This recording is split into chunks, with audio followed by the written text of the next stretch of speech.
These are the topics we're covering on today's episode. How does your credit union work best? Remote, in office, or hybrid? The NCUA rejected your charter change. We'll show you how to fight back to expand your field of membership. Did you get a new leadership role at a different credit union? Congrats. We're going to give you tips on how to smoothly transition into your new role so you can successfully lead your credit union.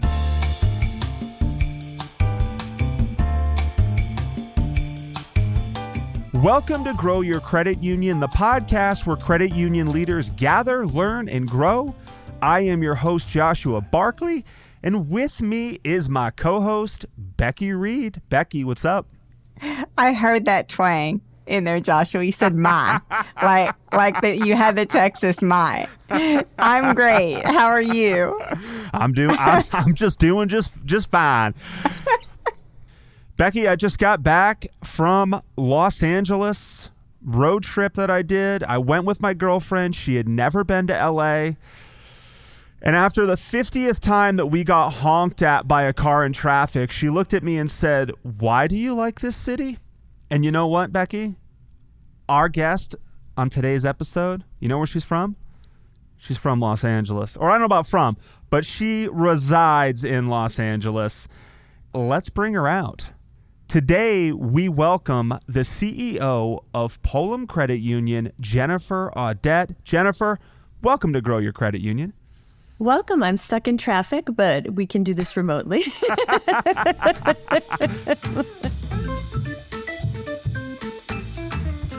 Charter changes can be a game changer for credit unions. We all know they can offer new opportunities for growth, expanded services, and broader membership. However, navigating the regulatory landscape and securing approval for these changes, it can be a complex and challenging process. Jennifer, you and I talked in our pre-show meeting, and one of the challenges you mentioned is a current battle with the NCUA about charter changes, especially in relation to the Polish National Alliance. Can you share more about these challenges and what it would mean for Pullum Credit Union if these changes were approved?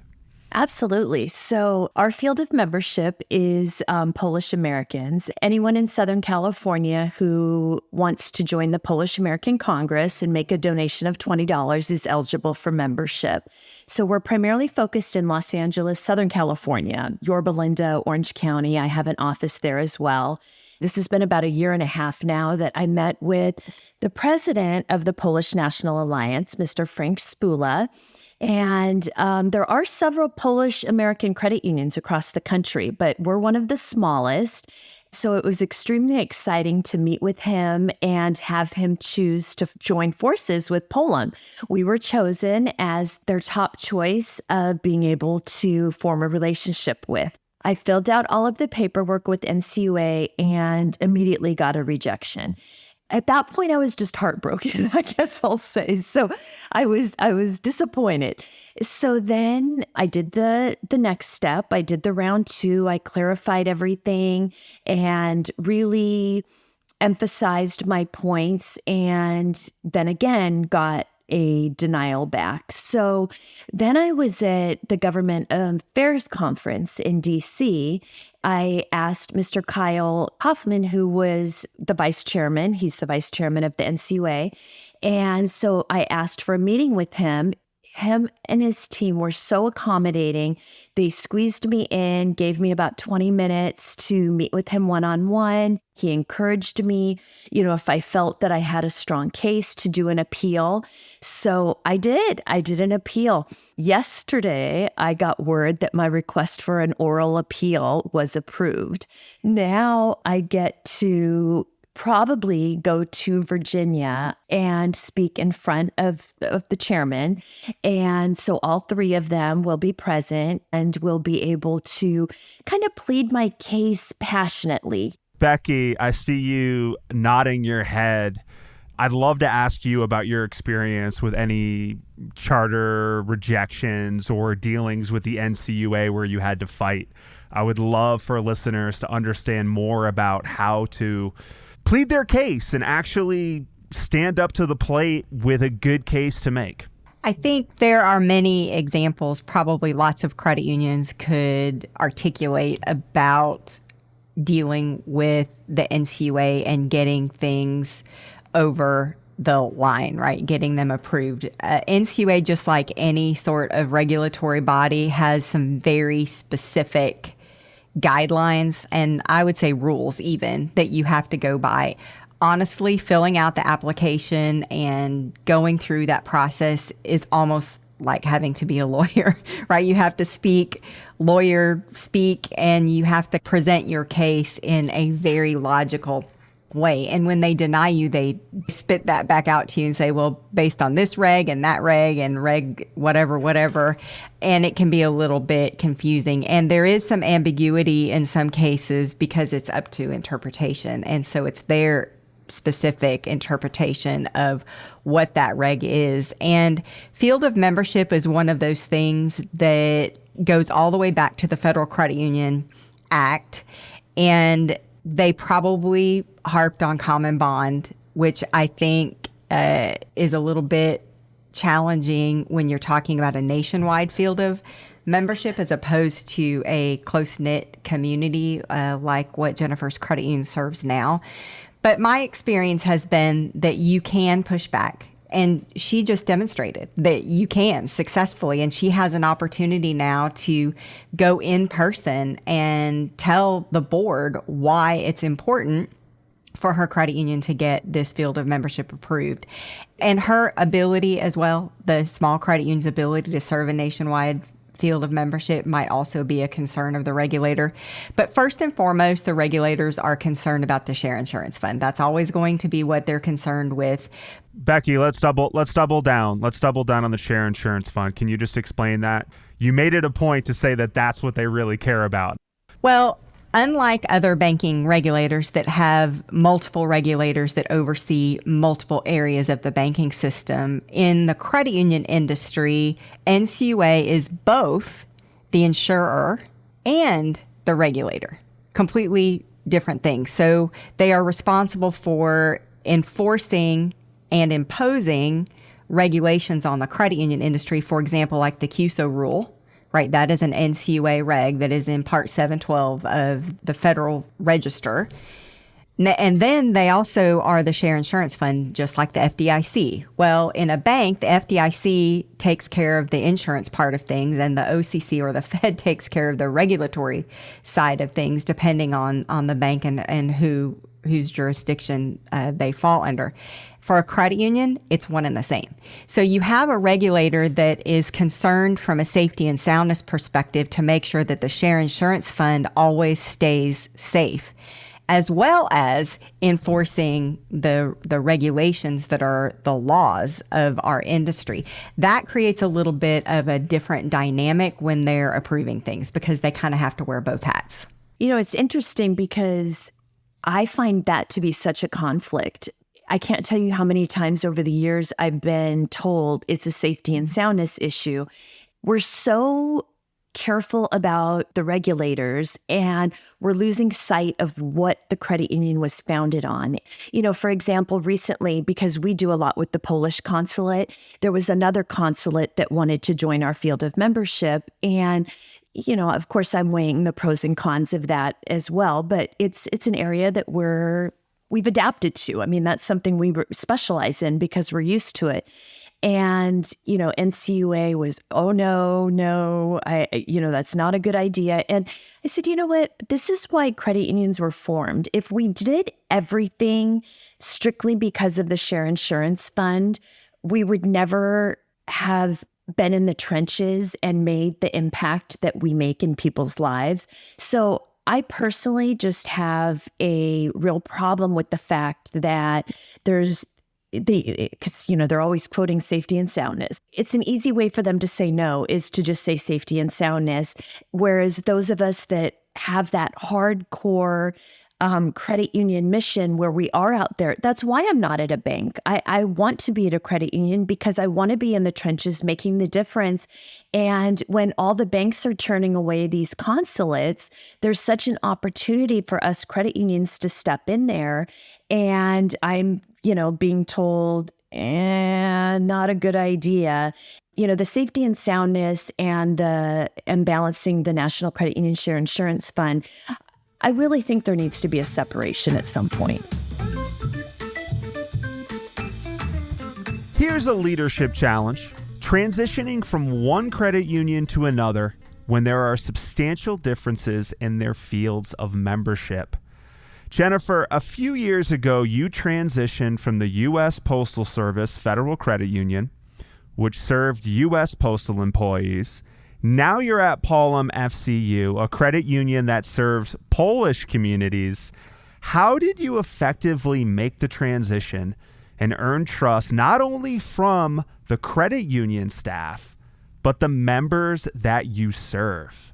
It started with the board. I think the board I need to give great kudos to because they took a chance. As the first non-Polish employee in our 55-year history, let alone CEO, the board really took a risk. And they took a lot of heat from it. And the members were not happy. I'll just tell you, overwhelmingly, I started in August. I had to immediately put together an annual meeting for the year. Everybody was screaming in Polish, and there were fist fights, and we needed security. It was so bad. I just kind of sat there smiling. That's okay. I don't know what I've gotten into, but, I can do this.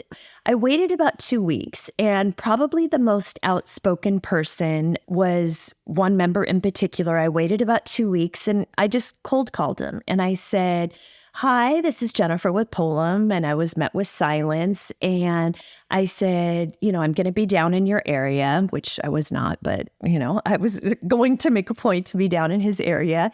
I said, "I would love to meet with you. I can meet you for lunch. I can meet you for breakfast. I can meet you for dinner. I can meet you for coffee, you name it. I will just so happen to be available during that time." And a lot of hesitation, and I just said, "How does noon sound? How about 12 o'clock at, this way?" So he said, "Okay, fine, I'll meet with you." We had about an hour and a half meeting. We left exchanging cell numbers. We left as best friends. He stood up at our next annual meeting, publicly apologized, and said, "Jennifer is the best thing to ever happen to Pullum." I was concerned because she was a woman. I was concerned because she wasn't Polish. I was concerned, and she's blown away all my expectations, and everybody here needs to listen to her. He's a leader in the community. So I think his voice went very far, but I did that one by one by one. And I did it through events.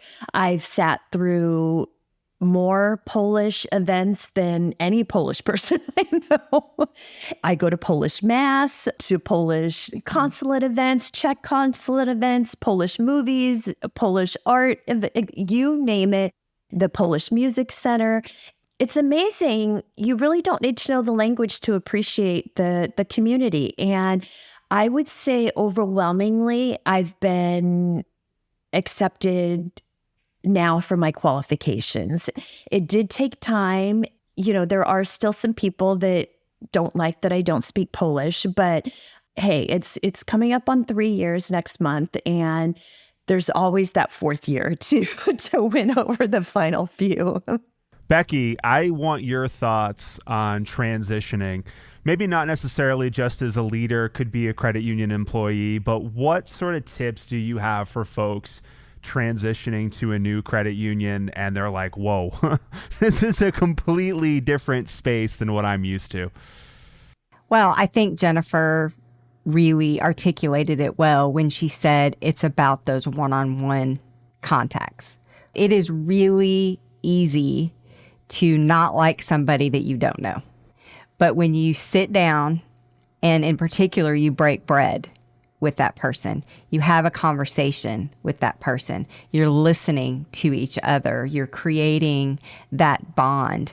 It is really challenging for anybody, unless you're just a Scrooge type of a person, to dislike someone that you personally know. It's hard. It's super easy on the highway and that traffic you were talking about to cuss at somebody or call somebody an idiot or whatever the case may be, right? Because you don't know that person. They're a stranger. Same on social media. You can bash somebody on social media. You can bash your neighbor on social media because you don't know them. The minute you sit down with them, however, and you know them, it's a completely different story. Most people are not going to be able to hate you if they know you.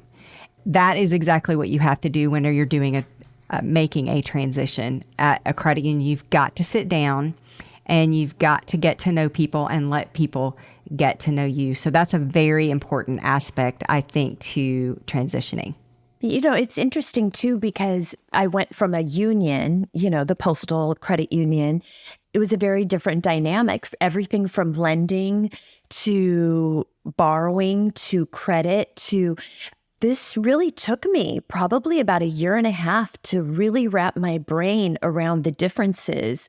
What did work at U.S. Postal did not work here, and vice versa. So whereas at Polum, I have a lot of savers and maybe excellent borrowers, much higher credit scores, it was very different with the union-based. I remember we used to do March Madness over at U.S. Postal Service.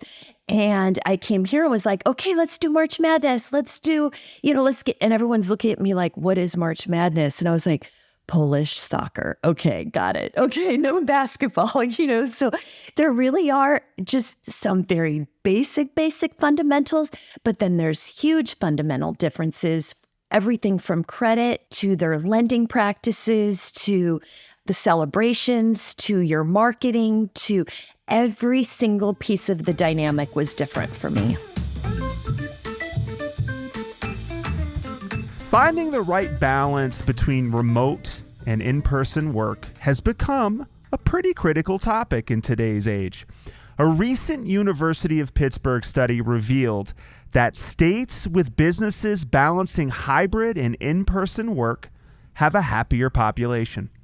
Jennifer, what work environments do you support at Polum Credit Union? Is it remote? Is it hybrid? Is it in office? And how have these work environments impacted your staff and overall operations? We have opted to stay in person. For me, especially as a small credit union, everything is about relationships. And so as much as, like we were talking earlier, as far as with a nationwide charter, even coming from a nationwide credit union, which U.S. Postal Service was, I would know somebody's voice. It didn't matter that I was in California and they were in D.C. We still had that connection. And so, yes, I do believe it can be done remotely. And that's why I know that I can handle a nationwide field of membership here at Polum, is because I have over 15 years of experience explaining to members that you do not need to have a brick and mortar in your city for you to transact with us. But for here at Polum, because we do have that ethnic flair where we'll answer the phone, dzień dobry, or we'll, greet the member in Polish, or, our newsletter will have that little Polish word or logo or picture, something that ties in the community with the topic of the newsletter. All of those things are critical for us here. I've had to think about that as I've gone nationwide. I'm attempting to go nationwide because I can't lose that. And so all of that is going to come into play. And that's why we are focusing on this relationship with a nationwide Polish organization, because that's our ultimate goal, is to remain that way. Being remote would have its challenges for us simply because they come in here, they see the Polish and the U.S. flag. They see those differences make make us. They separate us from Wells Fargo down the street. They separate us from other credit unions. It's different. And so the staff being able to speak with our members, it's almost like going to, if you weren't born here, it's their little taste of going to Poland. And we get Christmas cards, so many Christmas cards from our members from Poland, because a lot of our members will spend half the year in Poland, and they'll send us postcards when they're traveling. Credit union land is just such a phenomenal place. Becky, this University of Pittsburgh study is really talking about happiness in your employees and how these different, remote, hybrid, in-person work styles play into whether or not someone's feeling lonely or depressed or happy. When I first interviewed you, I don't know, maybe two years ago, I think you were still the CEO of Lone Star. So you were living in that post-COVID world.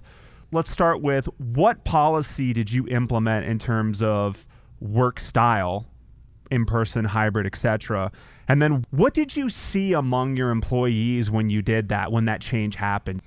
Well, at Lone Star Credit Union, we chose to become remote first. And we actually remodeled our headquarters so that it would not accommodate every single one of our employees. That was a very intentional decision that we made to not bring everyone back into the office after our remodel, which just happened to have occurred during COVID. But one of the things that we noticed as we kind of got into it is that people expect, when you're in an in-office situation, for relationships to kind of just happen. And frankly, they do. There's those shared experiences, all those things that Jennifer was just talking about, the relationship with the members, people coming in, the physical space, having it decorated. All of those things happen automatically because you are just there together 5 days a week. Well, when you're in a remote environment, you are not together 5 days a week. And oftentimes you are only interacting with people via a video conference, which really took hold after COVID. You didn't do the conference call anymore after COVID, right? Who of us sits in a room with just a phone in the middle of the table anymore? None of us, right? We don't do that anymore. We do the video calls. Well, what that means a lot of times is you don't do the water cooler talk. You don't have the conversations about what you did over the weekend or what happened with your kids, or make a comment about what somebody's wearing or their hair or their shoes or what they're eating or drinking. That stuff doesn't happen on a video call. And so building relationships in a remote environment is different than it is in an in-person environment. It happens naturally in person. It is unnatural and has to be intentional in a remote environment. And so that was one of the things that we learned. Now, what we noticed was new employees in particular had a really hard time navigating the remote first environment because they didn't create relationships with people that they knew. Now, on the other side of that is the employees who had responsibilities at home that they were now able to better manage when they weren't having to commute to the office every day. So would I say that people were happier in general? Yes. Would I say that some of them were not as happy? Yes. So we kind of had both. And did you do anything, Becky, when you started to notice that it was tougher for new employees to make that transition into the organization? Did you bring people in? Did you make any modifications to like what you were seeing? We absolutely did. We made it to where your first month or 6 weeks that you worked at the credit union, you came in person. And so did your supervisor. And then we also brought in their coworkers periodically. So for a call center employee, for example, it would be that new employee, the call center supervisor, and one of their colleagues would be in the office 5 days a week with that new employee for a month. And that was something that created that relationship, because it's when you already have relationships with people, the remote thing is not that challenging because you already know them, right? It's not super hard. But if you don't know them very well, or you don't know who to call on, and you don't know whose expertise sit where, it's difficult in a remote environment to remember people's names, to remember what they're responsible for, to understand their work ethic, to understand their communication style. So yes, we changed the way we onboarded employees to make sure we had everybody come in person. And we created on-site events for people to come and even bring their families. It was often on a weekend, and we did those once a quarter. That helped too. That brings us to the end of the show. Jennifer, give us your final thoughts and tell us where people can reach you. I am on LinkedIn, Jennifer Audette, Audette. My email is jennifer@polum.org, or our work number, 323-463-5137. I would love to share my knowledge I've learned, especially with smaller credit unions, about field of membership expansion, because we're all in this together. And it's exactly like what she said earlier, as far as you do have to almost be an attorney. So all the help we can give each other is beneficial. Becky, based on the conversation we had today, do you have any final thoughts? I do. I think that Polum Credit Union and the Postal Credit Union that Jennifer led previously are perfect examples of a very specific niche environment where a credit union can specialize and focus on a specific community and their specific needs. Both of the credit unions that she led had very specific things that were going on in their community. She talked about lending. She talked about deposits. She talked about the community activities that her various fields of membership had. And a lot of credit unions these days are community credit unions, and they serve a very diverse and broad community. But Polum Credit Union in particular serves a very specific community, and I just think it's an awesome way to showcase the credit union difference. So congrats to you, Jennifer. Awesome job. I want to thank our guest for today, Jennifer Audette. I want to thank my co-host, Becky Reed. And most importantly, I want to send a special thanks to you, our listeners, for continuing to support and listen to another episode of Grow Your Credit Union. Remember, if you like the show, please follow us on your podcast player of choice and share an episode with someone who would benefit from listening. If you want to be a guest or would like to talk about sponsorship opportunities, head to growyourcreditunion.com to learn more. Thank you for listening, and we will see you next time. Take care, and bye-bye.